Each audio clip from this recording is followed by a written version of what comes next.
not eat the torn animal. You are to be my holy people, so do not eat the meat of an animal torn by wild beasts. Throw it to the dogs. Exodus 22:30. The ban on eating carrion flesh has several aspects.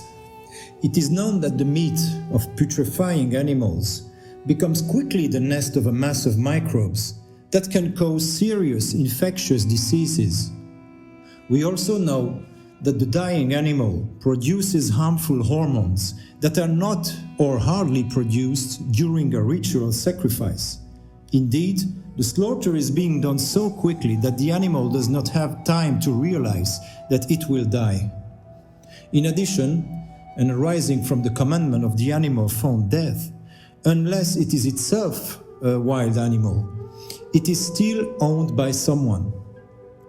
So one should never rejoice and never profit from the misfortune of others, since otherwise we would be in communion not with our neighbor, but we would be in some ways the allies of the beast who committed the crime, since it did the dirty work that we are now enjoying. Another aspect is precisely about work, that the one who does not work, neither should he eat. Why should I take advantage of anything that is not the result of my own work? This logic is very alien to Jewish thought, and it's absolutely not in the will of Yahuwah. Such an act opens the door to parasitism and laziness. I would work less and even stop working if I went to gather animals that fell in the forest or in the fields. After a while, I would go further by fastening the process and taking a rifle to go for hunting, which is also closely related to pagan rites. And in the end, I would not even flinch from stealing if the opportunity arises. So let us be holy. What one eats must exclusively be coming from the Lord and be strictly consumed on His altar by giving thanks to Him. The Lord Himself never gives us half-rotten waste to provide for our needs. He always gives us the best.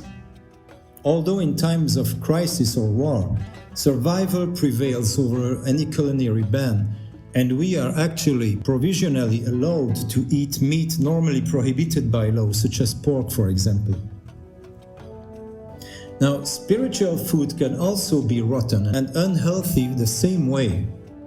The law is therefore also valid for all the teachings given in haste, without preparation, without prior sanctification on the part of the servant. Accepting such food excludes the possibility of sanctifying ourselves. So do not just pick up messages here and there, because Yahuwah wants to give you the best. If it is not exclusively from the Almighty that I expect my salary, should it be at the physical, psychical, or spiritual level, I am like the stray dog betting its life on luck and living on rubbish, abandoned by some predators.